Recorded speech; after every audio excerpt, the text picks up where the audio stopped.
Hello, everyone, and welcome to the third episode of the MBM Client Interview Series. We have had Marcella, we've had Renee, and today we have the lovely Oleta. Oleta, tell us about you. Where are you from? Hi everyone, I'm Oleta. I live just outside of West London.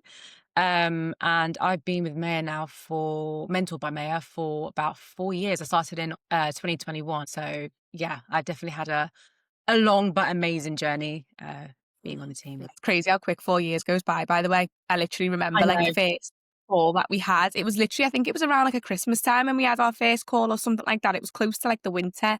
But honestly, I'm so excited to dive into your journey because I know you've done a little bit of like a testimonial for us before, but this is more about your story. So, Elisa, I think the first question to ask you really was, what were your biggest beliefs or maybe even fears around fitness, nutrition, or lifestyle change before? I think one of the biggest fears that I had would be the fact that I'd have to probably give up a lot of my favorite foods. I just thought that, you know, to to reach my goals, I'd have to, just change a lot, like adapt, but in a way of like, just eating like chicken breast and rice every day. I kind of just thought that those things that you hear online are true, that you can't have your cultural foods. You can't, do certain things, and you have to be quite restricted in what you do.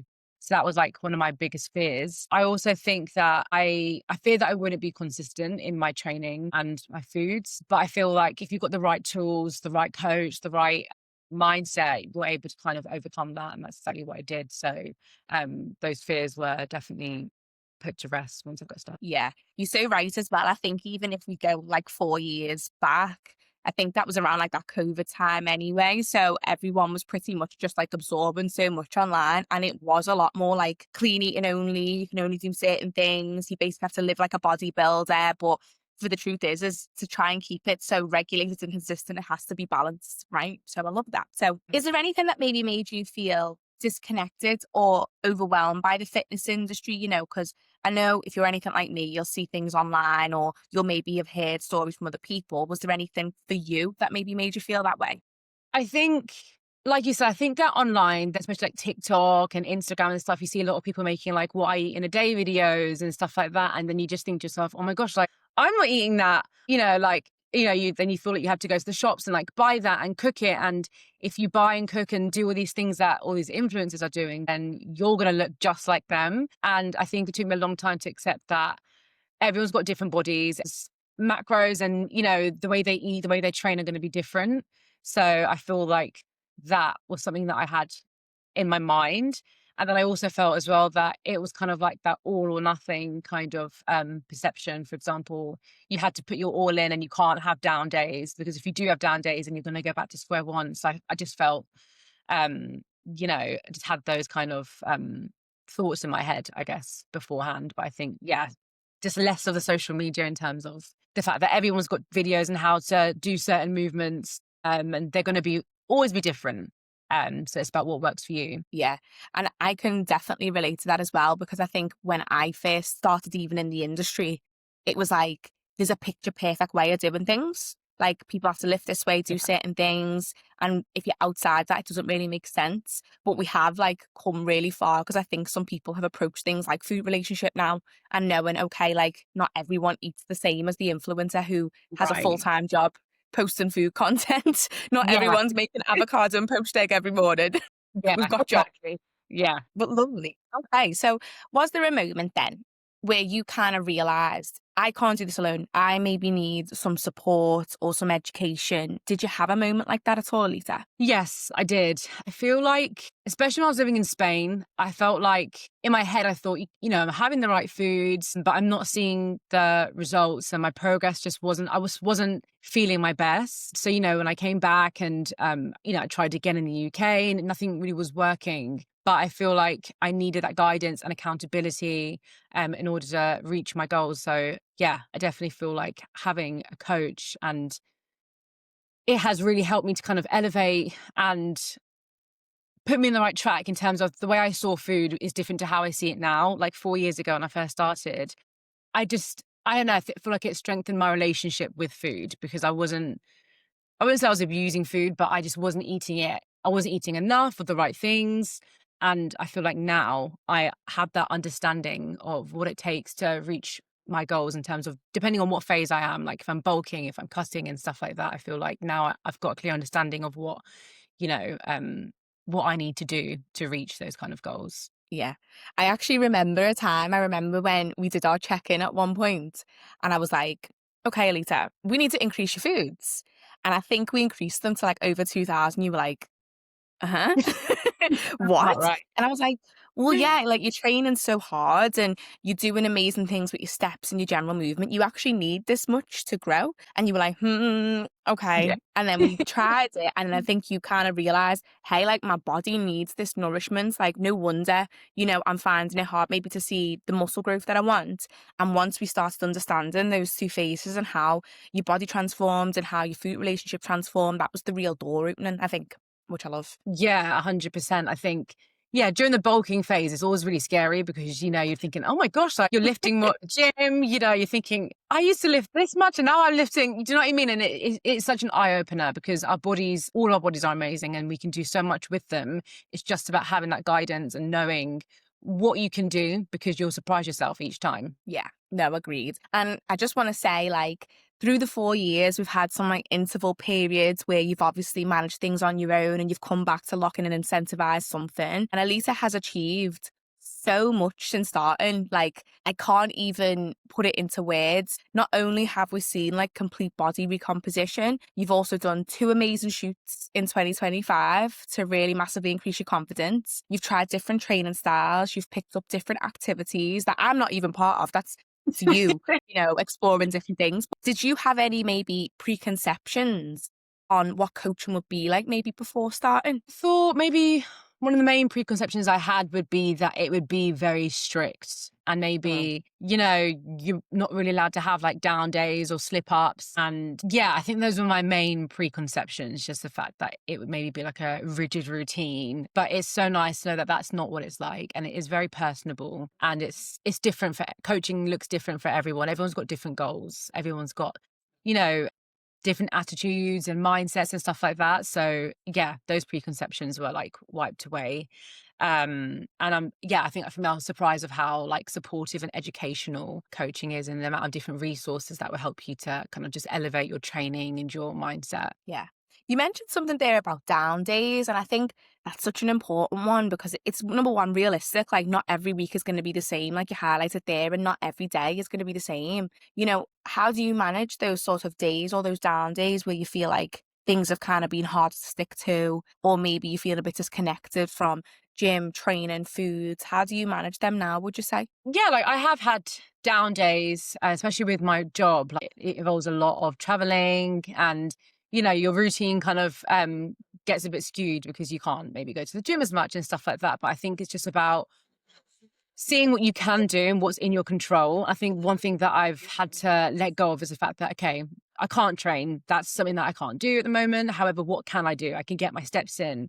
I can, look, choose foods that will still fit in with my macros and my goals. And so you have to kind of just look at what you can control and deal with that rather than thinking, oh gosh, I'm a failure. I've messed up this week. It's not like that. So it's just letting go of that mindset and just focusing on the things that you can actually deal with and control, and also speaking to your coach as well, and just speaking to them about things that are in your control and how you can manage those effectively. Yeah.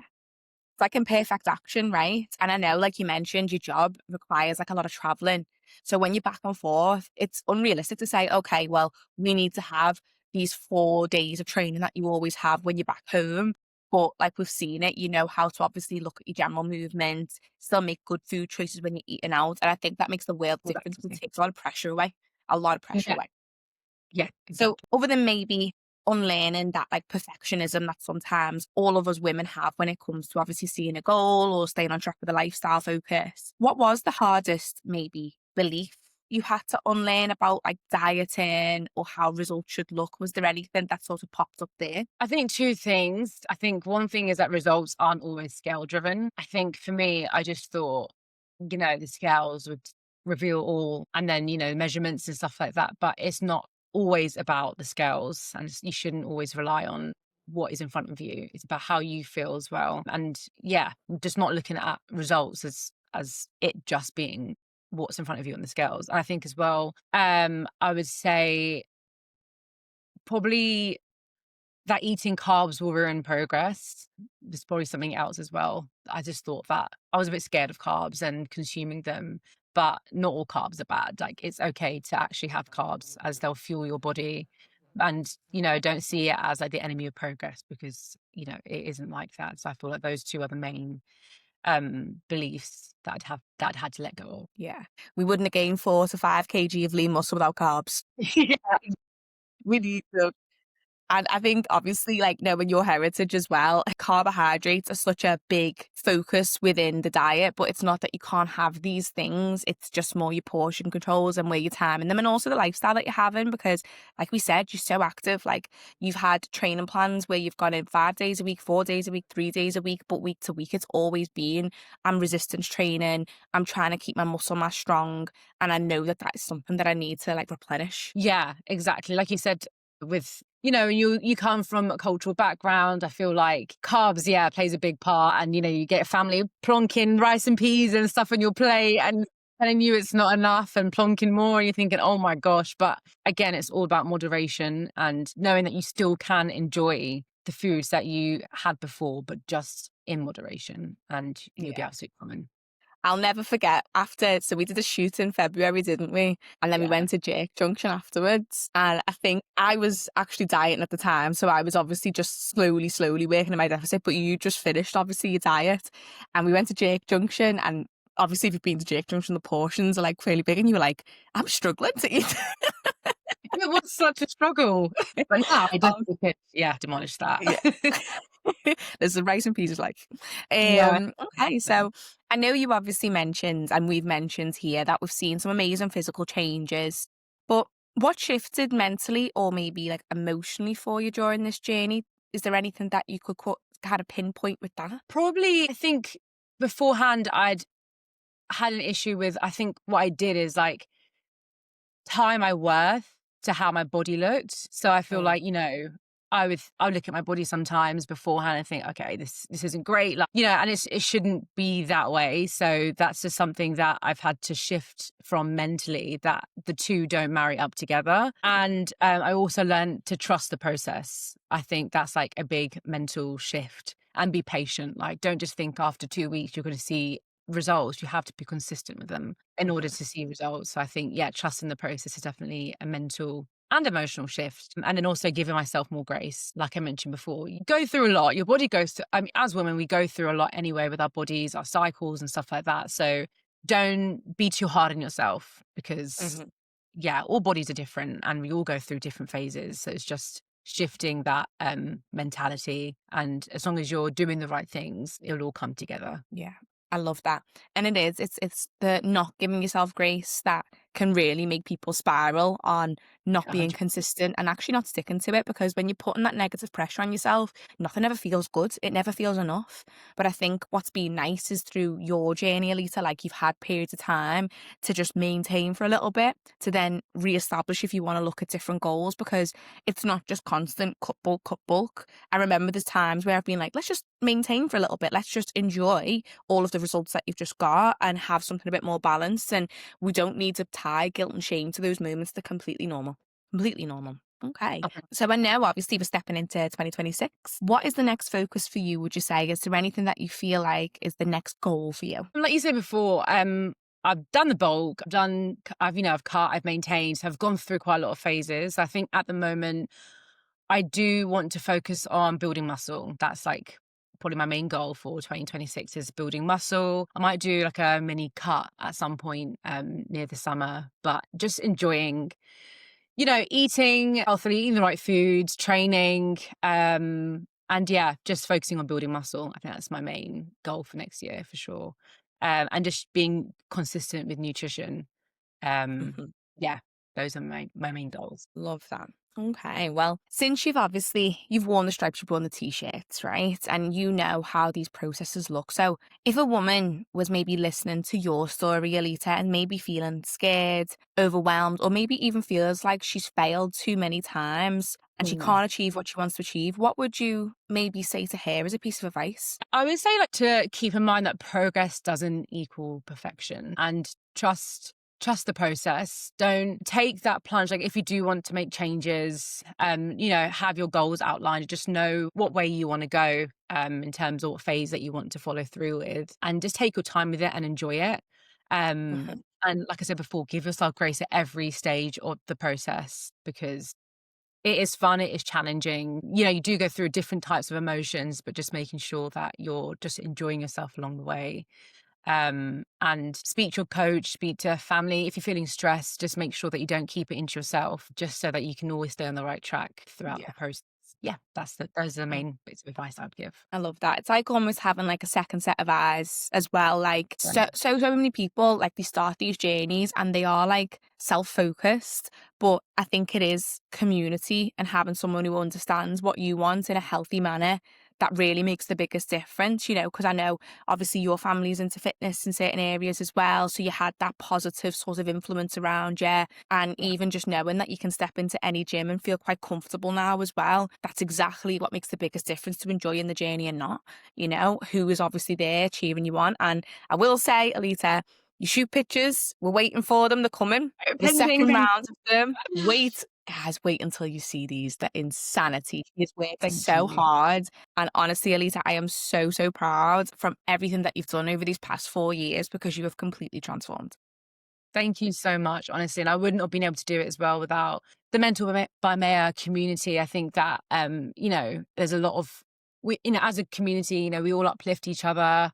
And, even if you've got down days, it's such a great community where people, we all, just give advice, and make sure that, the person is that they're not alone. So, like I said before, it's just amazing to have that community to uplift you when the going gets tough, because it does get tough, but that's just, temporary, and it will get better. So yeah, thank you for that as well.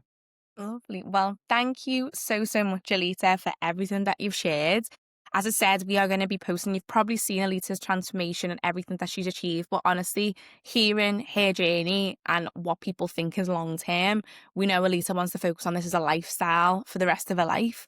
And I think it is those 4 years, those interval periods that teach us so much about what that journey looks like for us as women. So yeah, amazing. Thank you so much. No worries. Thank you so much for having me. See ya. Bye. Bye. See.